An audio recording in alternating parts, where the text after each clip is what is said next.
प्रभु यीशु मसीह के नाम से सबको जय मसीह की। आज का वचन है उत्पत्ति की किताब उसका 35 अध्याय 4 वचन।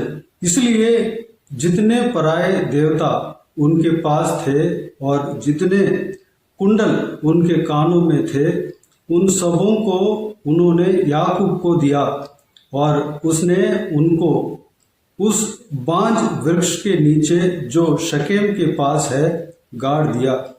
मेरे प्रियो, यह संभव याकूब नामक परमेश्वर के दास के समय में हुआ। याकूब जो परमेश्वर का प्रिय था, अपने भाई के डर के मारे अपने माता पिता को छोड़कर वह पद्दनराम को भाग गया, क्योंकि अपने भाई ऐसा उसको मारना चाहा, जान से मारना चाहा, जान से मारने का युक्ति बनाया। इस विषय को उनके उनके माँ बाप सुनकर याकूब को अपने मामा का घर भेज दिया। तब वह अपने भाई के डर के मारे वह जा रहा था। मार्ग में एक जगह आराम करना पड़ा, क्योंकि सूर्य अस्त हो गया। वहां पर सोने के लिए स्थान उसको मिला और जब सो रहा था उस समय परमेश्वर ने दर्शन दिया और कई सारे आशीष दिया। परमेश्वर ने कहा, इस जगह को तुम्हें दूंगा, तुम्हारे संतान को दूंगा और इसी जगह पर दोबारा तुम वापस आओगे। इस तरह आशीष दिया। इस विषय को हम उत्पत्ति की किताब 28 अध्याय में देख सकते हैं। और जिस तरह परमेश्वर ने स्वप्न के द्वारा याकूब को आशीष दिया, वाचा दिया, ठीक उसी तरह 20 साल बाद पद्दनराम से अपने पिता के घर लेकर आया। जब याकूब जा रहा था, सिर्फ एक लाठी के साथ जा रहा था, यानी कि उस समय जंगल के रास्ते में जाना पड़ता था। कहीं जंगली जानवर अगर सामने आ जाए तो उसका सामना करने के लिए एक सेफ्टी के लिए एक हाथ में लाठी हर एक व्यक्ति के साथ होता था उस जमाने में। ठीक उसी तरह यह भी एक लाठी के साथ गया, लेकिन आते समय पूरा परिवार के साथ, धन संपत्ति के साथ परमेश्वर से आशीष पाकर वापस आया। जब वापस आ रहा था तब परमेश्वर ने उसको याकूब को दोबारा दर्शन देकर कहा, तुम बेतेल को जाओ और वहां पर एक वेदी बनाओ। मैं वह परमेश्वर हूं जिस समय तू अपने भाई ऐसा से डर के मारे जब भाग रहा था उस समय दर्शन दिया। और इस तरह परमेश्वर ने कहा, वह जगह बेतेल नाम का जगह था और परमेश्वर ने कहा वहीं पर रहने के लिए कहा, क्योंकि जो परमेश्वर ने वाचा दिया, उस स्थान को देने का वाचा दिया, उस वाचा के अनुसार परमेश्वर दोबारा उनको दर्शन देकर इस तरह कहा। दोबारा उनसे कहते हुए हम इस अध्याय में देख सकते हैं। याकूब जब परमेश्वर का इस बात को सुनकर, इस आवाज को सुनकर, वह बेतेल में जहां पर परमेश्वर ने दर्शन दिया वेदी बनाने के लिए जब जा रहा था, उससे पहले अपने आप को तैयार किया, अपने घराने को तैयार किया।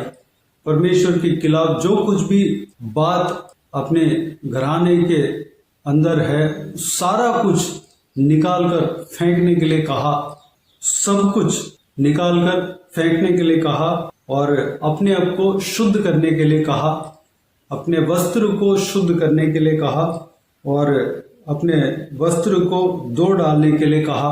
परिवार के हरेक सदस्य से इस प्रकार याकूब कहा। मेरे प्रियो, जिस तरह याकूब ने कहा, याकूब के सारे घराने यानी कि 12 लड़के थे और एक लड़की थी, याकूब का पत्नियां थी, कुछ लोगों का नौकरानी भी थे। सबसे याकूब ने कहा, उस आज्ञा को सब लोग मानकर सारे परमेश्वर के खिलाफ जो कुछ भी उन्होंने रखे हुए थे सब कुछ याकूब को निकाल कर दिया। वह सब कुछ एक बांज वृक्ष के नीचे गाड़ दिया। उसके बाद जाकर वेदी बनाया। परमेश्वर उनको दूसरी बार दर्शन दिया।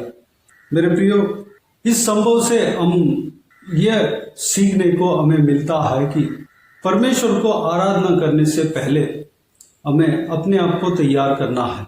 परमेश्वर हमें दर्शन देना चाहता है। परमेश्वर हमसे बात करना चाहता है। परमेश्वर हमें आशीष देना चाहता है। परमेश्वर यह चाहता है कि हम उनका आराधना करें। याकूब को वेदी बनाने के लिए कहा। वेदी इसलिए बनाता है कि परमेश्वर का आराधना करे और परमेश्वर को उपासना उस वेदी के द्वारा किया जाता है। परमेश्वर को बलि चढ़ाया जाता है। नया नियम के मुताबिक हम परमेश्वर को स्तुति आराधना के द्वारा हम आराधना करते हैं। प्रार्थना के द्वारा हम आराधना करते हैं। व्यक्तिगत रूप में हम परमेश्वर का आराधना करते हैं, उपासना करते हैं। वचन को, परमेश्वर का बहुमूल्य वचन को पढ़ते हैं और परमेश्वर को धन्यवाद देते हैं और कलीसिया में जाते हैं, परमेश्वर का आराधना उपासना करते हैं। हम याकूब की तरह, प्रोसेस तो वही है, याकूब की तरह परमेश्वर को आराधना करने से पहले अपने आप को तैयार कर लेना है। हमारे अंदर जो परमेश्वर के खिलाफ जो कुछ भी बात है, सारे बातों को अपने मन से निकाल देना है, अपने घर से निकाल देना है, अपने दिमाग से निकाल देना है। हमारे अंदर अगर किसी के प्रति क्रोध हो, किसी के प्रति विरोध हो, किसी के प्रति कड़वाहट हो, सब कुछ हमारा हृदय से, हमारा मन से निकाल देना है। उसके बाद जाकर परमेश्वर को आराधना करें, उपासना करें। वह आराधना बहुत ही इफेक्टिव है, बहुत ही आशीषदायक है। यहाँ पर देखते हैं कि याकूब सारे परमेश्वर के खिलाफ जो कुछ भी चीजें हैं अपने घराने से निकाला और बांज वृक्ष के नीचे गाड़ दिया, यानी कि उसको दफना दिया। उसको दोबारा निकालना नहीं चाहा, उसको वहीं पर खत्म कर दिया। दोबारा अपने जीवन में, अपना परिवार में आने नहीं दिया। मेरे प्रियो, हम जो भी चीज को निकालते हैं हमारा हृदय से, हमारा दिमाग से, हमारा आदत से, परमेश्वर के खिलाफ जो कुछ भी बातें हैं हम निकालते हैं, दोबारा उसको अपना जीवन में लाना नहीं, उसको वहीं पर खत्म कर देना है, वहीं पर उसको दफना देना है, वहीं पर उसका अंत कर देना है। तब जाकर परमेश्वर को जब आराधना करते हैं, स्तुति करते हैं, धन्यवाद देते हैं, परमेश्वर उस आराधना में प्रसन्न होता है, उस आराधना को ग्रहण करता है, आशीष देता है। जब याकूब ने वेदी बनाया, उसके बाद परमेश्वर उनको दर्शन दिया और आशीष दिया। उसके नाम को बदल दिया, यानी कि याकूब के जगह इज़राइल रख दिया। परमेश्वर अपने मनपसंद व्यक्ति को अपने इच्छा से नाम भी बदल देते हैं, अपने इच्छा के अनुसार नाम भी रखते हैं, उस नाम को ऊंचा भी करते हैं। आज उसी नाम से एक बहुत बड़ा देश है, उसी नाम से बहुत बड़ा जाति है, यानी कि आज इजरायली नाम से कहा जा रहा है। इजराइल देश में जो कोई भी जन है वह याकूब के संतान है। याकूब को उस दिन परमेश्वर ने आशीष दिया कि इस बात को हम 10 वचन में हम देख सकते हैं। 35 अध्याय 10 वचन में हम देख सकते हैं। मैं इस वचन को पढ़ना चाहूंगा। और परमेश्वर ने उससे कहा, अब तक तेरा नाम याकूब रहा है, पर आगे को तेरा नाम याकूब न रहेगा, तू इज़राइल कहलाएगा।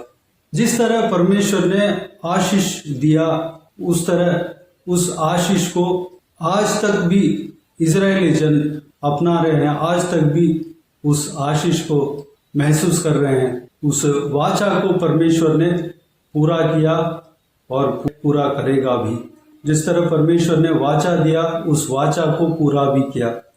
जो याकूब को इज़राइल करके रखा और इज़राइल का संतान, जो याकूब के संतानों को आशीष देने का वाचा दिया और उस जातियों को बढ़ाने का वाचा दिया और जिस जगह पे बसने के लिए वाचा दिया उसी जगह पर याकूब के संतान यानी कि याकूब इज़राइल बना, इज़राइल के संतान उसी स्थान पर आज भी है, उनके नाम इज़राइली है। इज़राइल देश एक है जो कि पालस्तीन में है और वहाँ के लोग याकूब के संतान है यानी कि इज़राइल का संतान है।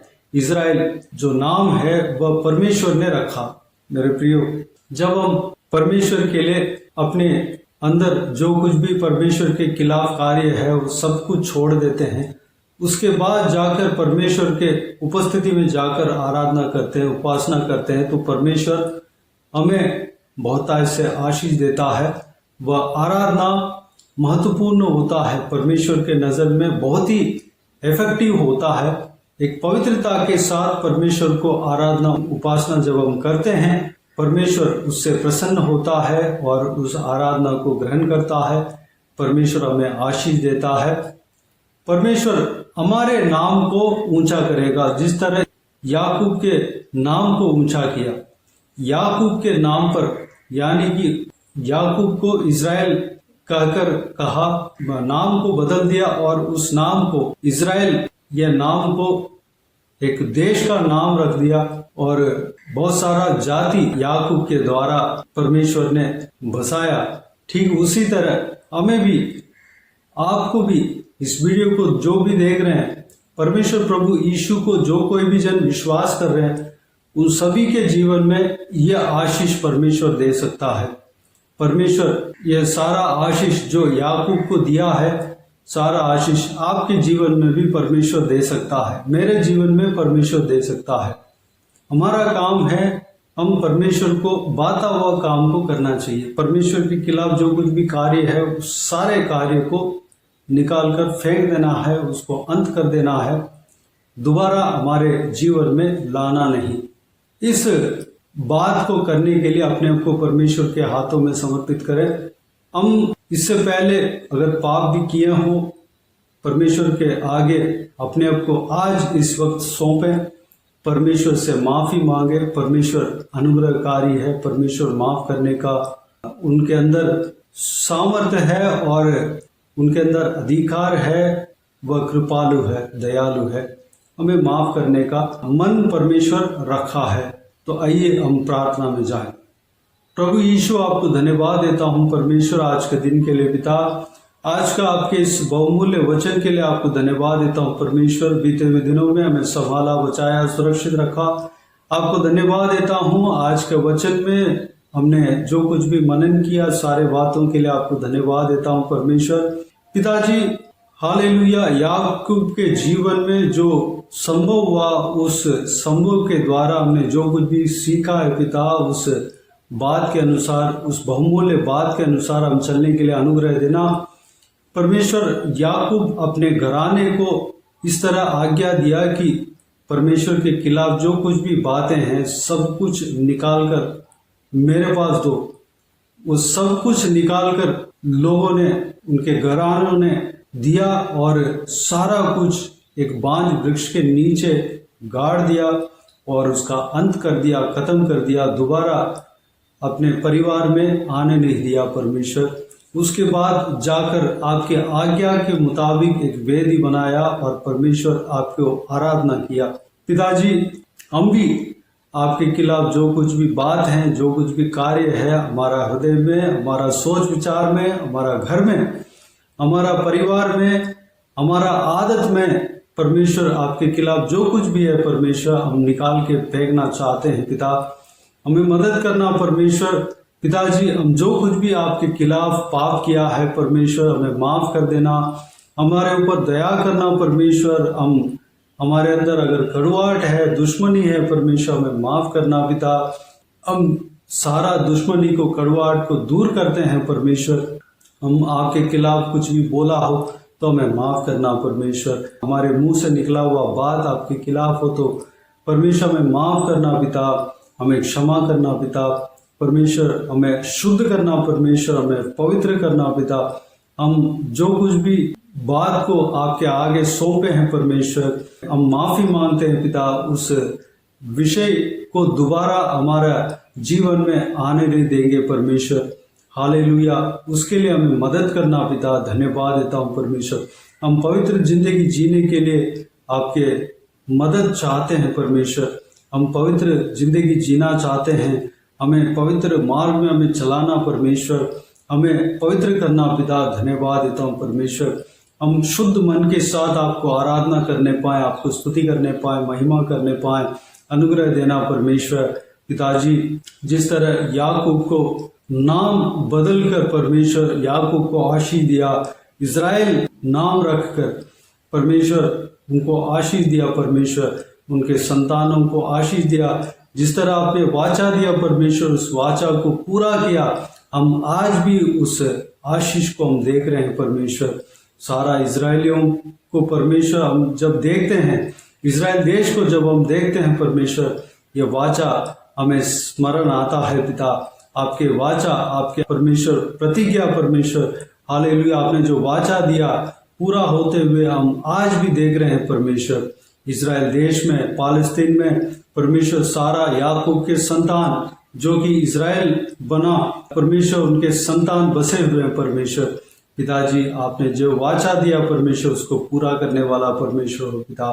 जिस तरह याकूब को आपने आशीष दिया पिता, हमें भी आशीष देने का सामर्थ रखते हैं पिताजी। हम अपने आप को आपके हाथों में सौंपते हैं पिता। याकूब की तरह हम शुद्ध मन के साथ आपके उपस्थिति में आकर आराधना करने पाए, उपासना करने पाए, अनुग्रह देना। आपके प्रिय बेटा, प्रिय बेटी बनने पाए, अनुग्रह देना परमेश्वर। हालेलुया, धन्यवाद देता हूँ परमेश्वर। याकूब की तरह हम आशीष पाने पाए, याकूब की तरह परमेश्वर दर्शन पाने पाए परमेश्वर, अनुग्रह देना। बाकी सारे बातों का आपके हाथों में सौंपते हैं पिता। सारा इस वीडियो को देखने वालों में से हर एक जन को आशीष देना, इसी तरह आशीष देना, इस वचन के मुताबिक आशीष देना, चलाना परमेश्वर। हालेलुया, जो कोई भी जन जो कुछ भी तकलीफ में है परमेश्वर, परेशानी में है, सारा परेशानियों को, तकलीफ को दूर करना, आंसुओं को पोंछना, सभी को सुरक्षित रखना, हर एक के ऊपर आपके हाथ हमेशा बने रहने पाए। जो कोई भी जन बीमार है उन सबका परमेश्वर बीमारी को आप जानते हैं परमेश्वर। जो कुछ भी हालेलुया जो शरीर में तकलीफ है आप जानते हैं पिता, उन्हें छूना, चंगा करना परमेश्वर। प्रभु यीशु मसीह के नाम से चंगा होने पाए पिता। धन्यवाद देता हूँ। बाकी सारे बातों को आपके हाथों में सौंपते हैं परमेश्वर। सारा आदर, महिमा, जलाल आपको मिलते रहे। सारा दुआ प्रार्थना को प्रभु यीशु मसीह के नाम से मांगते हैं, सुनो और ग्रहण कर। आमीन, आमीन। प्रभु यीशु मसीह के नाम से प्रभु यीशु मसीह का आशीष और अनुग्रह हम सभी के ऊपर बने रहें। आमीन, आमीन। मेरे प्रियो, इस चैनल को सब्सक्राइब करें और शेयर करें। अगर किसी को भी प्रार्थना का विषय हो तो डिस्क्रिप्शन में दिए हुए नंबर पर कॉल करके प्रार्थना करा सकते हैं। हम आपके लिए प्रार्थना करेंगे। आप अपने व्यक्तिगत प्रार्थना में हमारे लिए प्रार्थना कीजिए। सेवकाई के लिए, सेवकाई का उन्नति के लिए, सेवकाई में जुड़े हुए हर एक जन के लिए, हर एक आत्मिक उन्नति के लिए, तरक्की के लिए, आत्मिक आशीष के लिए, संसारिक आशीष के लिए, पारिवारिक आशीष के लिए प्रार्थना करें। परमेश्वर प्रभु यीशु आप सबको आशीष दे। इस सेवकाई के द्वारा परमेश्वर आपके जीवन में कार्य किया हो वो भी हमें बता सकते हैं, ताकि हम सब मिलकर परमेश्वर को धन्यवाद दे सकें, महिमा कर सकें। प्रभु यीशु आप सबको आशीष दे। आमीन, आमीन।